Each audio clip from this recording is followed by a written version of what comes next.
جی السلام علیکم. یہ میری آپ سے 239ویں 239 ایپیسوڈ میں ملاقات ہے.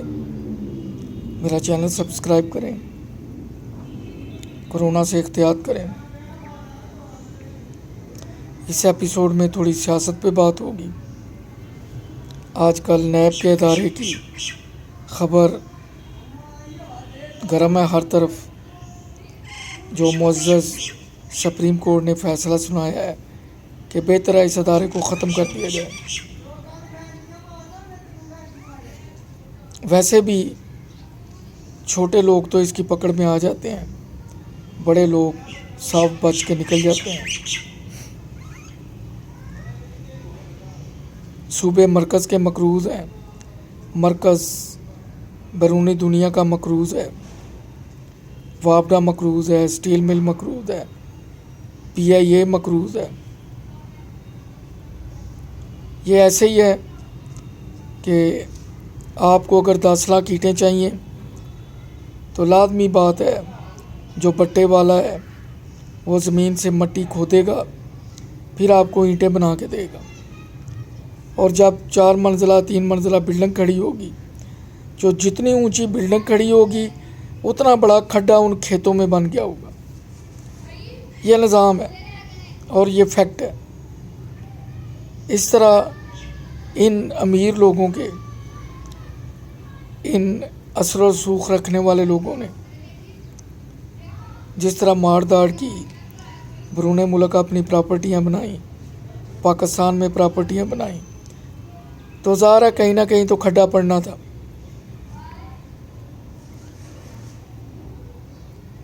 اسی طرح باقی افراد کا معاشرے میں حال ہے کہ اگر وہ آج بدحال ہیں تو کسی نہ کسی نے وہاں سے مٹی ضرور کھودی ہے. کسی نے مٹی سے اینٹیں بنا لیں, کسی نے وہ مٹی فروخت کر دی تاکہ نام و نشان ہی مٹ جائے. آج تک بڑی مچھلیوں میں سے کوئی نہیں پکڑا گیا کیونکہ ان کی بیگ پہ کوئی نہ کوئی ضرور ہوتا ہے. پھر وائٹ کالر کرائم اس طرح کا ہے کہ ثبوت مٹا دیے جاتے ہیں.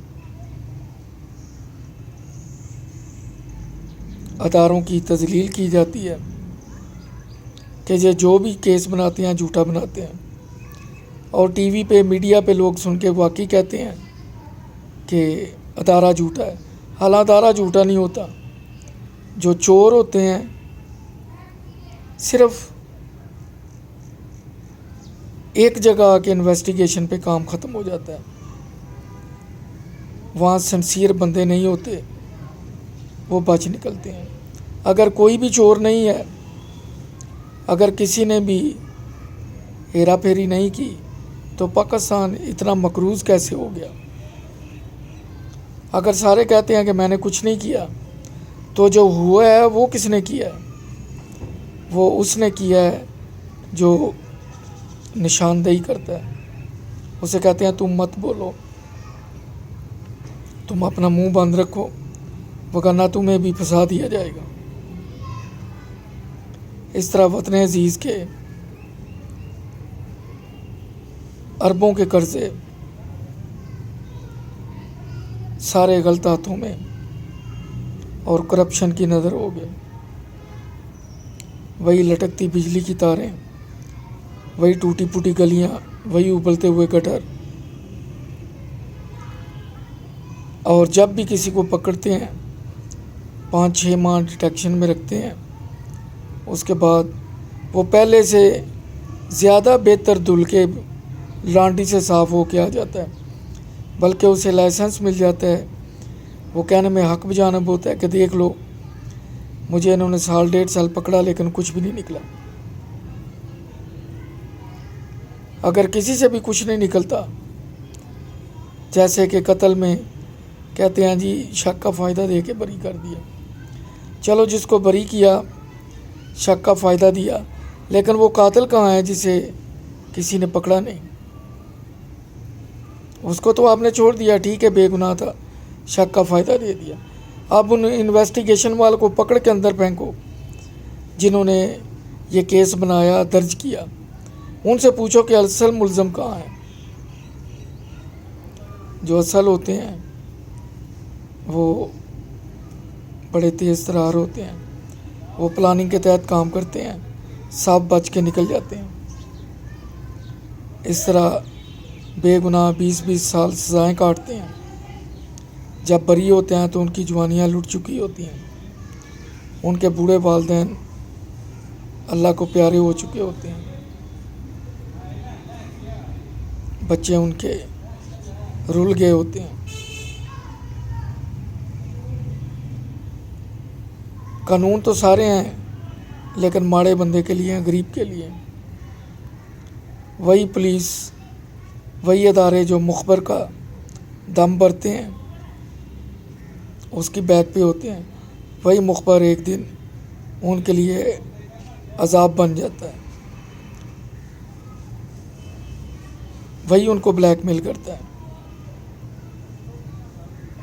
وہی ادارے، وہی جج جن کے متعلق روز سنتے ہیں کہ ان کی ویڈیوز بنی ہوئی ہیں. تو یہ انصاف کیسے ہوگا؟ انصاف کبھی نہیں ہوگا. عدالتوں نے قانون کے دائرے میں رہ کے کام کرنا ہے. یہاں تو کوئی ایسا مرد مجاہد آئے جس طرح دہشت گردوں کو ختم کیا ہے، اسی طرح ان لوگوں کا بھی سر قلم کیا جائے. لیکن ایسا ہونا ناممکن ہے، کیونکہ مغربی ملک کہتے ہیں انسانی حقوق کی خلاف ورزی ہو رہی ہے. یعنی جو ہم دے رہے ہیں ان کو لوٹنے دو، جیبیں بھرنے دو، پاکستان کو مقروض ہونے دو، پھر ہم ان کی عام ٹویسٹنگ کریں گے، اپنی مرضی کے فیصلے کروائیں گے. یہ بھی سیاست کی چالیں ہیں. وطن عزیز میں اس وقت جو حالات ہیں وہ بڑے عجیب قسم کے ہیں. اسمبلی سے باہر اپوزیشن، گورنمنٹ، عوام کا کوئی نہیں سوچتا، عوام کے ایشو پہ کوئی بات نہیں کرتا.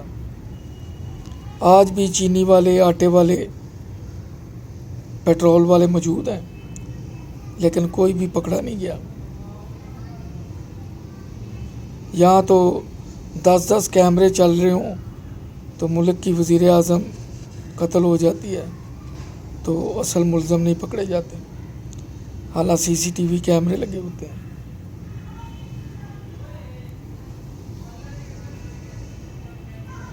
اللہ تعالیٰ پاکستان پہ فضل و کرم کرے. یہ ملک ہمیشہ قائم رہے گا جب تک ہماری اسٹیبلشمنٹ، ہمارے دفاعی ادارے قائم دائم ہیں. انشاءاللہ اس کو کچھ نہیں ہوگا.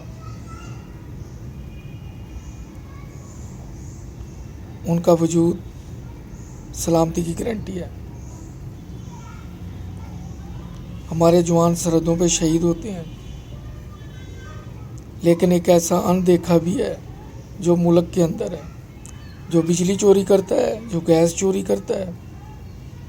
اتنی بے بس گورنمنٹ کبھی نہیں دیکھی کہ جو بل پے کرتے ہیں ان سے اضافی رقم لے لی جاتی ہے. جو کنڈے والے ہیں یا جن کے میٹر ہی نہیں ہیں انہیں کوئی نہیں پوچھتا.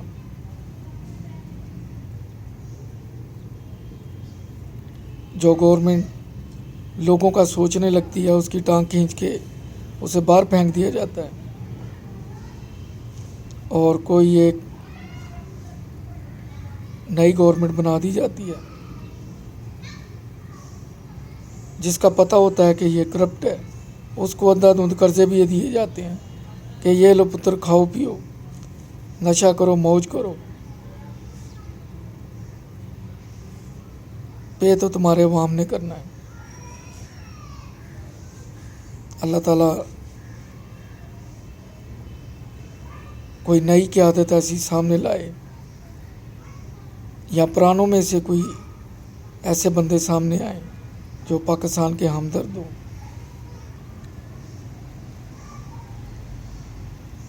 ینگ جنریشن فرسٹریٹڈ کا شکار ہے۔ کیا بات ہے کہ لائق آدمی صرف باہر سے ملتے ہیں، پاکستان میں اس سے زیادہ ذہین لوگ موجود ہیں۔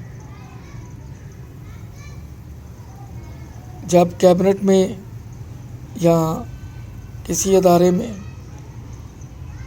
جو باہر سے پڑھے لکھے ہیں اور جو پاکستانی ہیں، جب وہ مل بیٹھ کے فیصلے کرتے ہیں تو اصل ستیہ ناش اس وقت ہوتا ہے۔ وہ اپنی مینٹیلٹی سے سوچ رہے ہوتے ہیں، اور جو ادھر کے رہنے والے ہیں وہ اپنی مینٹیلٹی سے سوچتے ہیں۔ ان کے بچے یہاں ہیں، کاروبار یہاں ہیں، ان کی تمام سٹیکس یہاں ہیں۔ جو باہر سے آتے ہیں انہوں نے 4-5 سال گورنمنٹ کر کے پھر چلے جانا ہوتا ہے، ان کا پاکستان میں کوئی مفاد نہیں ہوتا، لہذا وہ ہمیشہ اپنے مفاد کے فیصلے کرواتے ہیں۔ کچھ تو دوسرے ملکوں کے آقاؤں کے غلام ہوتے ہیں۔ اللہ تعالیٰ پاکستان کو سدا سلامت رکھے۔ اگلی ایپیسوڈ میں پھر بات ہوگی۔ دوران گفتگو کوئی جملہ تو معذرت چاہوں گا۔ اپنا خیال رکھیے۔ اللہ حافظ۔